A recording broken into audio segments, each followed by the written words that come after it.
Hello, everybody, and welcome to today's Turnbuckle Talk episode. If you see over here on your screen, you have the stream chat, and that is where you can watch this episode live. Over on Twitch, it's CZV Live on Twitch, where you can, we play games over here. We're going to be playing WWE 2K26 whenever it comes out.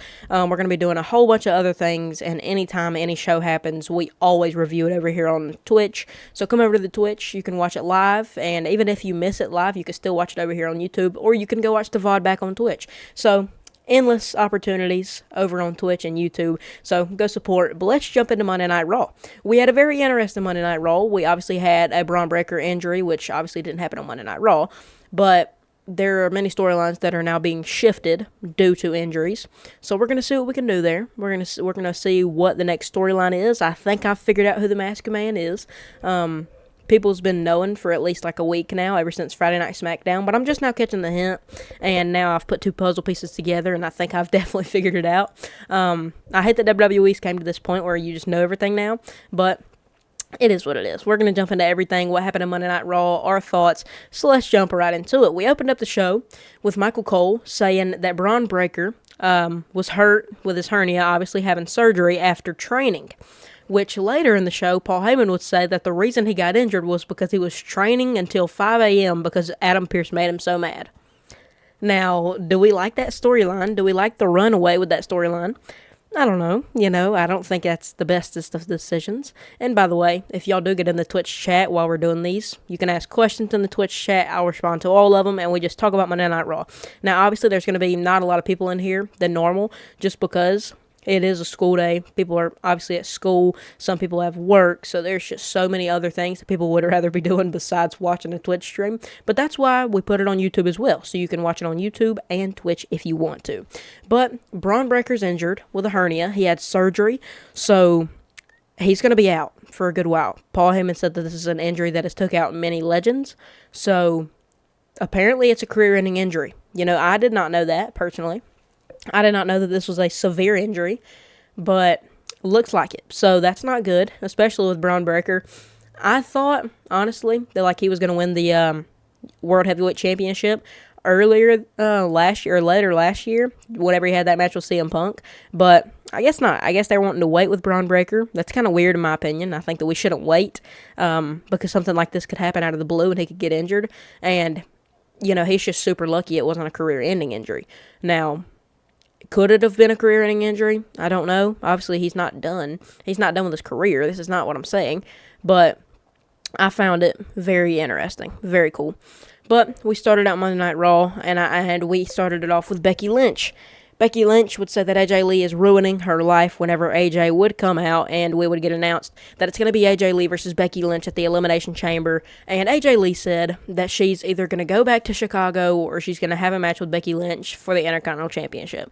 So it's going to be AJ Lee versus Becky Lynch for the Women's Intercontinental Championship at Elimination Chamber. Obviously, we know Elimination Chamber qualifying matches are happening each and every week. We know that during this show today, we saw Rhea Ripley qualify. We saw LA Knight qualify. So it's getting stacked up.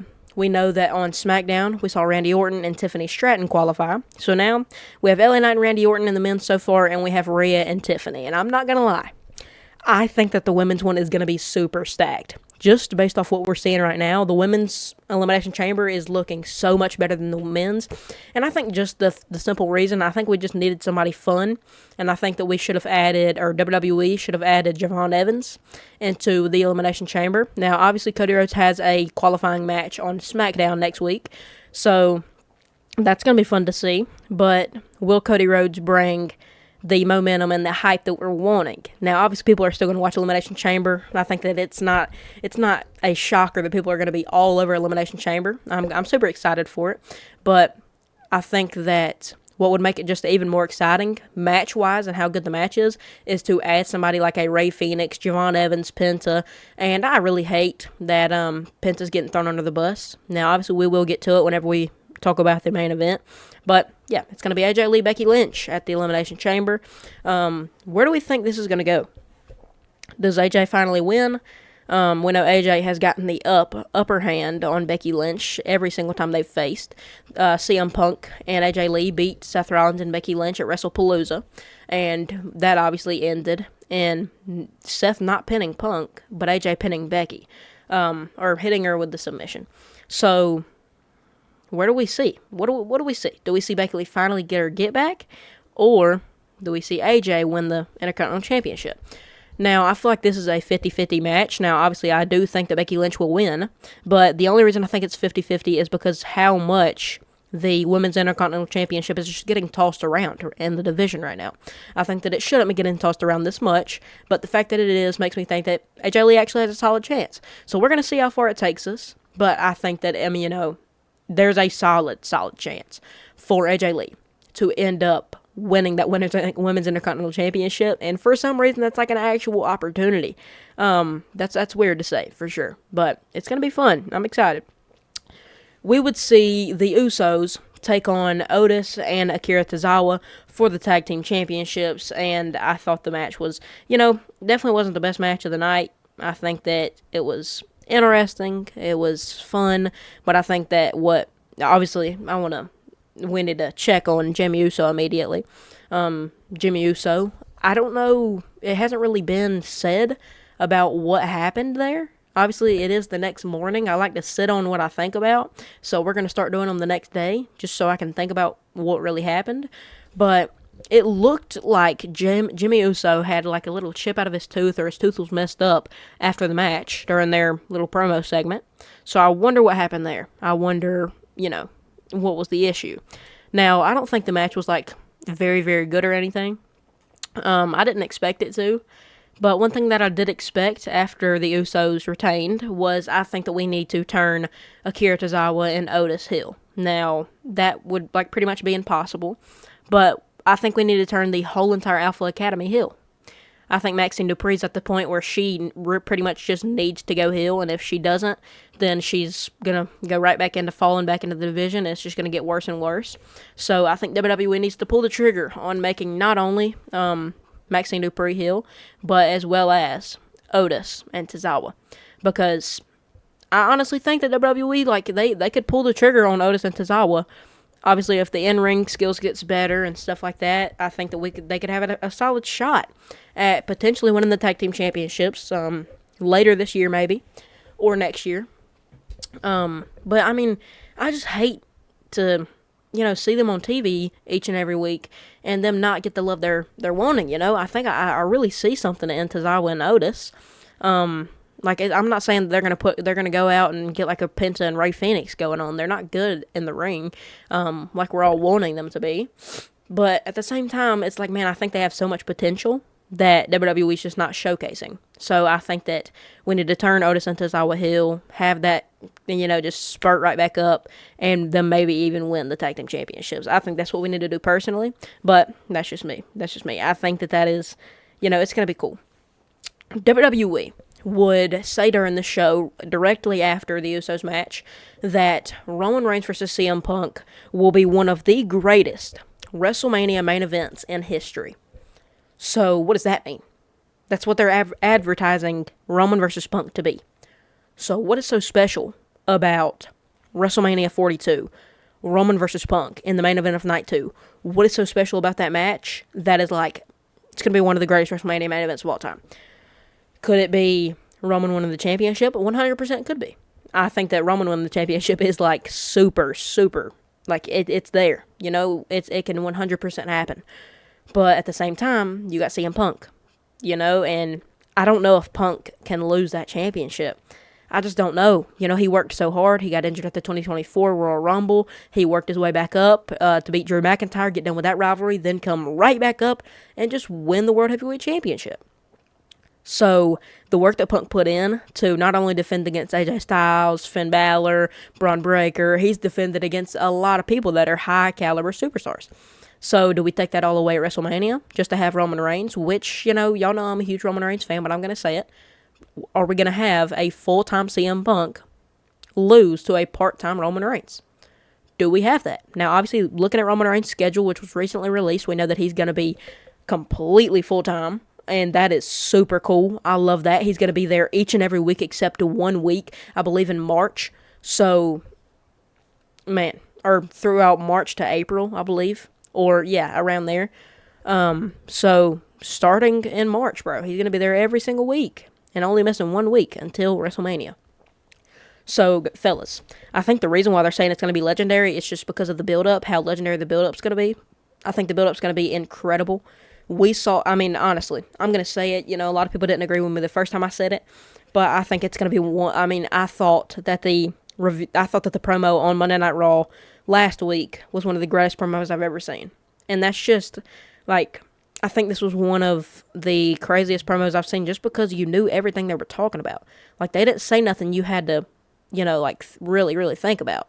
But they had stuff that was deep cuts. Obviously, Roman mentioned CM Punk going on a 10-year vacation. Punk had very valid hits. Roman talked about the Zootopia stuff with him and Punk. So everything just aligned so perfectly. This was the perfect time to pull the trigger on Roman Reigns winning the Royal Rumble. Obviously, he hasn't won it since 2015, so having him win the Rumble again in 2026, I thought was really cool just a decade after. WWE, I'm not going to lie. If you would have told me before the Royal Rumble that WWE was a very enjoyable show right now, I would not have believed you. I did not enjoy WWE television ahead of the Royal Rumble, but just the climax of the Royal Rumble and figuring out who's going to win made it exciting, but at the same time, it's like I wasn't super excited about the Royal Rumble as much as normal just because the build-up wasn't there for me. They leaked everybody that was going to be in the Rumble. We only had 4 surprises across both women's and men's Royal Rumble and Royce Keys and a couple of others. So I just feel like that they, once again, I said it during the Royal Rumble review, I don't think they should leak who's going to be in the Rumble because it makes it not as exciting, But, yeah, I found that very interesting. WWE's really, really hyping up a Roman Reigns versus CM Punk, so that's going to be interesting. We would see Dominic Mysterio with Finn Balor backstage, and I made a video about this last night. I don't know if I've posted it yet. I actually don't believe I have. It's still in my library, ready to post. I'll probably post it today on Instagram about what I talked about. But we would see Finn Balor say that he still wants to face CM Punk and beat him for the World Heavyweight Championship, but Dominic Mysterio tells Balor that the door for him to get in at WrestleMania is basically closed because Roman won the Royal Rumble. So I wonder how this would work. Do we see, what do we see Balor do to maybe forge his way into this Mania match? There's basically no way, you know what I mean? I just can't see a way that Balor gets into this triple threat situation, makes it a triple threat, potentially wins the World Heavyweight Championship. I just don't know. Y'all know I posted the video yesterday. It was a very short video over on YouTube, but I posted it, and I was talking about how Finn Balor's singles career is over. And I truly believe that. I think that WWE's threw it out the window. And they could turn it all around right here, yes. But whenever the match is already official, Adam Pearce says it's official, everybody says it's official, Triple H says it's official, WWE page says it's official. We've never seen, I guess you could kind of say Daniel Bryan forging his way into WrestleMania against Randy Orton and Batista was there too. But is this another one of those situations? Do we have back-to-back years that are triple threat matches at WrestleMania? Do we see that? I don't know. Obviously the night 1 main event was, I think it was night 2. I'm pretty sure it was night 2. But Roman, Punk, and Seth. I think that was the greatest match of 2025. One of the greatest matches in WrestleMania history. So, by the way, y'all, I know y'all been hearing it. I have a severe sore throat right now, so I'm hanging on by a thread. I don't know why I didn't drink water before this, because it is early in the morning. I'm just dumb for not drinking water, but it is what it is, bro. But, yeah, I found it very interesting. I wonder if WWE can push their way into having Balor actually get into a triple threat situation at Mania, but Balor would come out after he talked to Dominic, and he would say that he wants another shot at Punk at the Elimination Chamber. Punk would then come out, they would get into a brawl, and, Adam Pearce really, really teased Cleveland. Obviously, Cleveland, Ohio was the place that the Monday Night Raw was yesterday. So Adam Pearce teases him with saying that it was potentially on Monday Night Raw. But then he goes, no, let's have it at the Elimination Chamber. So do we see another situation of, Balor's already a heel, but I would like to see him go face. Roman and Punk's basically both face. So that's face versus face. We put Balor in there. There's a heel in there. That's good texture. But will WWE pull the trigger on 2 back-to-back WrestleMania main events that are triple threats? I don't know. I don't think that's a possibility. But if it is, this is definitely the time to pull the trigger on it, because holy crap, imagine Roman Reigns versus Finn Balor versus CM Punk. That would feed families. So if there's a time you want to break that wall, go for it, because this is the time. We would see Javon Evans have a mystery partner, which would be the original El Grande Americano, obviously, versus the Americano team of Rayo and Bravo. Gosh, I hate those names, bro. I'm not going to lie. They're horrible. But we obviously know it's Pete Dunne, Tyler Bate. It's just not entertaining. I'm not going to lie. Now, Javon Evans saved the night with this match right here. He literally did. He had such a iconic moment that will probably be remembered for a good while. I think this is the same type of thing that we still think about Ricochet and Logan Paul whenever they did that thing at the Royal Rumble. Javon Evans jumps from this side of the ring to this side of the ring in the middle of the ring and meets Bravo with a OG cutter. This kid's insane, fellas. Kid's insane, bro. I'm telling you. I said it whenever he came to the main roster. I think that Javon Evans will be the greatest of all time at the end of his career. For WWE, at least. I still don't think Javon Evans is the best in-ring in the pro wrestling world right now. Now, is he putting up absolutely insane moments? Yes. But I don't care that Will Ospreay's injured. He's still the greatest in-ring right now, bro. I don't care, dude. We all know Ospreay's the best in-ring, maybe of all time. The dude's insane. So, it is what it is. You know, whenever Ospreay comes back, I hope that his style don't change after this injury. But we've seen him deal with these problems before. He should be good. But, yeah, I mean, interesting, for sure. We would see Bayley versus Asuka versus Natty next week on WWE Raw, an Elimination Chamber qualifying match. That will be interesting. I think that's going to be a fun match. But who do we see qualify? I could see Bayley and Asuka and Natty all qualifying for the Elimination Chamber. I'm not going to lie. I think we do eliminate Natty in this situation, though. I think she'll still be having her rivalry with Maxine. But yeah, I find it interesting for sure. But I will say, I will have Asuka getting into the chamber. You know, there was very high hopes for her to win the Royal Rumble. Obviously, she wanted Kyrie to help her, but she ended up eliminating her. So, you know, I think we really needed to build up more of that. We needed to do something with Liv eliminating Raquel and then laughing in her face after eliminating her. We needed to do more with Bayley and Lyra and how they got eliminated by the Bella Twins. We needed to do more with how Kyrie eliminated Asuka on accident. Like, there's just so much coming out of the Royal Rumble that we needed to do that WWE didn't pull the trigger on, which I'm very mad about. But, yeah, that qualifying match is going to be really good. I have Asuka winning that one. And then in the main event, we had LA Knight face Penta, and as well, LA Knight, honestly, I think that he, you know, obviously deserved to win the match, but at the same time, it's like, man, did we really need to see it? Like, I don't know. I think that it was Austin Theory versus LA Knight versus Penta. Was there a chance that Penta wins? No, there was no chance. But the fact that we're just throwing Penta away like nothing's ever happening, man. Like, Penta is such a good character in the WWE, and I don't know why I'm saying character. He really don't have a character, but he's loved by the whole crowd, man. I'm just super shocked that he didn't win the championship at WrestleMania 41. I think that was his time. Now, obviously, Braun Breaker and Dominic Mysterio having their little moment with Dominic winning, I think, was a huge moment, really needed to happen.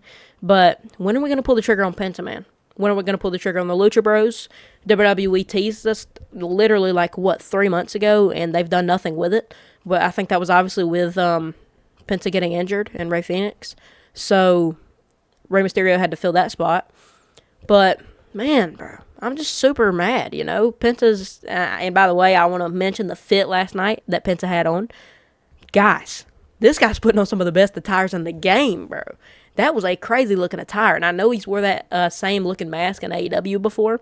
Obviously, in a legendary match with Rey Fenix, formerly, and then in AEW, in an AEW match as well. But you know, I thought it was really cool. I loved the match. Obviously, we had the Masked Man attack Austin Theory, and it's so very obviously Grayson Waller. We know that Grayson Waller was obviously trying to get into the New Day, but then got accepted, but then was like, nah, I guess I'll just go attack Austin Theory. So WWE's doing a very good job at keeping the New Day off screen, because then it would just completely leak that Grayson Waller is still with the New Day. But it makes so much sense, and the people who say that it doesn't make sense just doesn't watch the product, because we know Austin Theory and Grayson Waller, whenever they were together as a tag team, they won the tag team championships at WrestleMania 40. They won the SmackDown tag team championships. But then everybody wanted them to break up, and they wanted Austin Theory to turn heel on Grayson Waller. That was the main thing. They never pulled the trigger on it, so now Austin Theory is finally heel. He was the Masked Man before. So now we see him be the Masked Man. He unmasked. He becomes a part of the Vision. And now we see his tag team partner, Grayson Waller, get mad that he turned his back on him, and now he's going to attack him in a mask. It makes perfect sense. It collides so well. I think WWE's made the right move. And you're probably in the comments like, yeah, how do you already know, bro? What do you mean? It's probably not them. It's probably Seth Rollins, blah, blah, blah. Just a little update. Rollins is not ready to do anything like this. And pretty much everything that people's been looking at is like how athletic the Masked Man is, because that pretty much tells you who it is. And whoever put it together that it was Grayson Waller, I don't know who it was. I just saw it on social media, and I was like, man, they're right. I put the puzzle pieces together. The puzzle pieces go so well. But Monday Night Raw was a blast in my mind. I really enjoyed it. Let me know down below. And also come over to the Twitch sometime. We're going to keep streaming here. We might even play some games while we're here. So come and join the Twitch. It's super fun over here. But without further ado, I will see y'all boys in the next video. Deuces, ooses.